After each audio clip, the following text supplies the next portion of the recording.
Hello everyone. Today in this video, we will discuss the Indian polity questions from the UPSC Civil Services Prelims examination of 2020. This is our lecture number 1.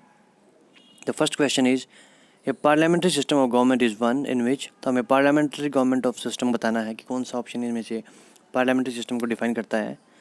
तो option A बोलता है all the political parties in the parliament are represented in the government.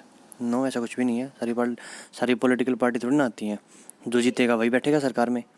Next, the government is responsible to the parliament and can be removed by it मतलब parliament. तो ये option इसका ठीक है. अब क्यों है इसका आगे पढ़ेंगे एक बार. The government is elected by the people. No, government elect नहीं करती. लोग क्या इलेक्ट करते हैं? एमपीज़. ठीक है. और एमपीज़ में से कुछ लोग ही गवर्नमेंट बनाते हैं. ठीक है. Next, government is chosen by the parliament. ठीक बात है. But they can not be removed by it. No, they can remove. Non confidence motion यही तो है कि यदि सरकार काम नहीं करेगी तो उसको हटा सकते हैं बिफोर द फिक्स टर्म. ऐसा कुछ भी फिक्स टर्म नहीं होता उनका.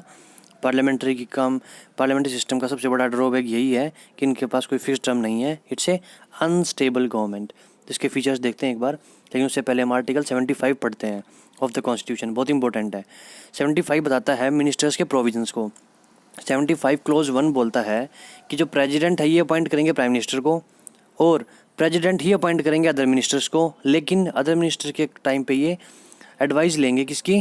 प्राइम मिनिस्टर की. जिसको प्राइम मिनिस्टर कहेगा कि इसको डिफेंस मिनिस्टर बनाओ, इसको होम मिनिस्टर बनाओ, तो उसी को प्रेसिडेंट बनाएगा. अपनी मर्जी से नहीं बना सकता किसी को भी. ठीक है. अब इसके अंदर क्लोज ए के अंदर एक अमेंडमेंट की गई. उसके एक नया सब सेक्शन ऐड किया 1A that talks about the number of council of minister कि कितने आदमी मिनिस्टर बन सकते हैं. कितने बन सकते हैं? 15%. किसकी संख्या का? Total number of the member of the house of the people. जितनी लोकसभा की स्ट्रेंथ है उसकी स्ट्रेंथ के 15% से ज़्यादा लोगों को आप मंत्री नहीं बना सकते. ठीक है. ये कब ऐड किया गया? ये इंपॉर्टेंट क्वेश्चन है. 91st कॉन्स्टिट्यूशनल अमेंडमेंट ऑफ 2003 2003 में ऐड किया गया. और ऐसे ही 2001 एक और अमेंडमेंट की गई 1B. इसमें क्या बोला? जो 10th शेड्यूल है, 10th शेड्यूल कब बना, कब ऐड किया गया? 52nd constitutional amendment of 1985. ठीक है. देखो 5 दूनी 10, इसको ऐसे याद कर लो. ठीक है. 5 to 10. ठीक है. तो जो 10th शेड्यूल है, 10th शेड्यूल में क्या है? Anti defection law. ठीक है. यदि कोई पार्टी बदल रहा है लगातार तो आप उसको मेंबर भी नहीं रहेगा, उस पार्टी का सदस्य नहीं रहेगा तो गवर्नमेंट में नहीं बैठ सकता वो. मतलब एमएलए एमपी नहीं रहेगा. फिर वो एमपी एमएलए नहीं है तो मिनिस्टर तो होगा ही नहीं. यही बात इसने लिखी हुई है. यदि एक member either house of the parliament belonging to any political party is disqualified for being a member of the house. ठीक है. यदि वो मेंबर ऑफ द हाउस ही नहीं रहता है तो वो मिनिस्टर भी नहीं रहेगा. ठीक है. ये इसमें लिखा हुआ है. नेक्स्ट, जो मिनिस्टर्स हैं they shall hold the office during the pleasure of the president. जो थर्ड है जी हमारा आंसर था, जिसको मैंने हाईलाइट किया हुआ यहाँ पे. The council of ministers shall be collectively responsible to the house of the people. मतलब लोकसभा के लिए कलेक्टिव रिस्पॉन्सिबल है. इन जनरल ये है particular. In particular they are responsible to the Lok Sabha, but in general they are collectively responsible to the parliament, जो हमारा option था. ठीक है. उससे रिलेटेड हम नेक्स्ट इसका क्लोज और देख लेते हैं. बहुत इंपॉर्टेंट सेक्शन है 75. A minister can enter upon his office upon taking the oath and affirmation जो भी हैं ये 3rd शेड्यूल के अंदर हमारे मैंशनड हैं. Next, A minister who for any period of 6 consecutive month is not a member of either parliament shall after the expiration of this cease to be the minister. यदि कोई आदमी मतलब member of the parliament यदि कोई minister बन जाता है तो केवल 6 महीने तक ही वो मिनिस्टर बना रहता है. ठीक है. तो 6 महीने के अंदर अंदर उसको सदस्यता लेनी पड़ेगी. He has to be the member of the parliament either of the house. चलो राज्यसभा से बने या फिर लोकसभा से बने, उसको मेंबर ऑफ द पार्लियामेंट या member of the state legislative assembly बनना पड़ेगा मिनिस्टर को कंटिन्यू करने के लिए. 75 है तो पार्लियामेंट के बारे में बात करेंगे. ठीक है. अब ये बहुत इंपॉर्टेंट है. अब यूपीएससी ने 75 से 2 क्वेश्चन पूछ लिए. ठीक है. 2020 में एक तो थर्ड से 75 क्लोज 3 और क्लोज 5 से कि 6 साल का और 6 महीने के अंदर. नेक्स्ट, जो सैलरीज और अलाउंसेज होंगे जो मिनिस्टर्स के, ये कौन डिसाइड करेगा? ये खुद ही डिसाइड करेंगे. तो इसको मतलब पार्लियामेंट किन के नहीं की तो है, तो पार्लियामेंट जो है डिसाइड करेगी इनके सैलरीज अलाउंसेज वगैरह. ठीक है. और ये सारी जो सैलरी अलाउंसेज कहाँ पे मैंशनड है, सेकंड शेड्यूल में। देखो 75 से हमें कितनी इन्फॉर्मेशन मिल रही है। सेकंड शेड्यूल पता चल गया सैलरीज अलाउंसेज, थर्ड शेड्यूल में ओथ का पता चल गया। मिनिस्टर 6 महीने तक बना कंटिन्यू रह सकता है यदि वो किसी भी हाउस का, यदि हाउस ऑफ द पार्लियामेंट का मेंबर नहीं है तो, ठीक है। थर्ड हमें पता चल गया जो हमारा आंसर है, पार्लियामेंट्री फॉर्म ऑफ गवर्नमेंट का बेसिक फंडामेंटल क्या है, और किसकी प्लेजर के ऊपर कंटिन्यू करते हैं, प्रेसिडेंट की प्लेजर पे। 10 शेड्यूल का ऐड किया गया 52nd अमेंडमेंट, और जो स्ट्रेंथ है वो कितनी होती है, 15% of the total house strength. And कब ऐड किया गया, 91st amendment 2003। Who appoints the prime minister, the president. Who appoints the other minister, the president, but on the advice of the prime minister. देखो कितने सारे question यहाँ से निकल के आ गए, ठीक है। अब एक बार इसका पार्लियामेंट्री फॉर्म और प्रेसिडेंशियल फॉर्म के फीचर्स हैं, आपको एक बार देख लो, क्या बता आगे इन फीचर से कोई क्वेश्चन पूछ ले कि इनमें से कौन सा feature parliamentary form of the government का है, कौन सा प्रेसिडेंशियल का है। इसमें ड्यूल एग्जीक्यूटिव होता है, इसमें मेजोरिटी पार्टी रूल करती है, एक इलेक्टेड रिस्पॉन्सिबल होते हैं, जो हमारा क्वेश्चन था। इसमें पॉलिटिकल होमोजेनिटी होती है, यहाँ पे ड्यूल मेंबरशिप होती है, यहाँ पे leadership of the prime minister, और वहाँ पे क्या होगा, डोमिनेशन ऑफ द प्रेसिडेंट। ये रिस्पॉन्सिबल, यहाँ पे कोई भी नॉन रिस्पॉन्सिबल गवर्नमेंट होती है, ठीक है। और यहाँ पे सिंगल एग्जीक्यूटिव है जो भी इनका प्रेसिडेंट है। यहाँ पे प्रेसिडेंट है, लेजिस्लेचर है separated elected for a fix term, यहाँ पे कोई भी एक फिक्स टर्म नहीं होता, ठीक है ना। यहाँ पे डिसोल्यूशन ऑफ पावर होता है, यहाँ पे डिसोल्यूशन ऑफ लोअर हाउस होता है, यहाँ पे ऐसा कोई डिसोल्यूशन होता ही नहीं है, फिक्स टर्म है तो कंटिन्यू चलेगी। यहाँ पे फ्यूजन ऑफ द पावर होता है, यहाँ पे सेपरेशन ऑफ पावर, यहाँ पे टोटली सेपरेटेड है, ठीक है भाई। ये जुडिशरी है इनका, ये लेजिस्लेचर और ये एग्जीक्यूटिव है, ये टोटल यहाँ पे वाटर टाइट है, ये आपस में कोई इनकी दखलंदाजी नहीं कर सकता। लेकिन इंडिया में क्या है जो लेजिस्लेचर है उसका कुछ पार्ट एग्जीक्यूटिव भी है, जो मिनिस्टर्स हो क्या है, एग्जीक्यूटिव ही तो है, ठीक है। अभी इसके मेरिट्स और डिमेरिट्स हैं, जो इसकी मेरिट है वो इसकी डिमेरिट है, और जो इसकी डिमेरिट है वो इसकी मेरिट है। इसकी पार्लियामेंट्री सबसे बड़ी डिमेरिट क्या है, ये अनस्टेबल गवर्नमेंट है, लेकिन ये एक स्टेबल गवर्नमेंट है, ठीक है। यहाँ पे कंटिन्यूटी नहीं होती पॉलिसीज़ की। यहाँ पे लोग जैसे इलेक्शन आने वाले हैं, लोग भावन या फिर जो भी क्या बोलते हैं इसको,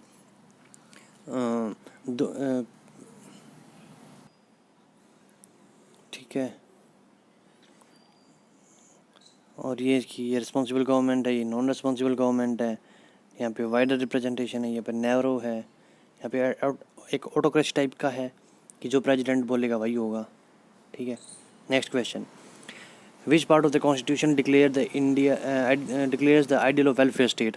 वेलफेयर स्टेट कहाँ पे है, ये DPSPs में है, जो पार्ट 4 के अंदर है, पार्ट 4। और जो आर्टिकल्स कहाँ से कहाँ तक इनके, 36 to 51।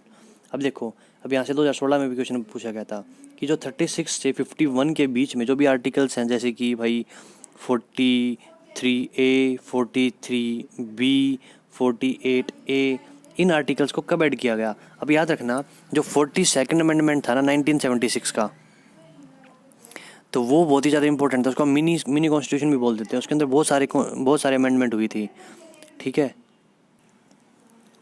अब देखो जो आर्टिकल है हमारा, अब जो ये क्वेश्चन था इसका आंसर डायरेक्ट आर्टिकल 38 में दिया हुआ है, state to secure social order for the promotion of welfare of the people. तो इसका जो क्लोज 1 है वो यही बोलता है, जो state shall try to promote the welfare of the people by securing, भाई हम बोल रहे हैं ना प्रमोट वेलफेयर, कैसे करेगा, बाय सिक्योरिंग एंड प्रोटेक्टिंग, कैसे इफेक्टिवली, किसको, सोशल ऑर्डर ऑफ जस्टिस कैसा, social, economical and political. Next close 2 इसकी बोलती है कि भाई जो स्टेट है वो मिनिमाइज करेगा इनकम इनइक्वालिटी को। लेकिन ये क्या हो रही है, ये बिल्कुल भी नहीं हो रही, ये बढ़ती जा रही है दिन पे दिन।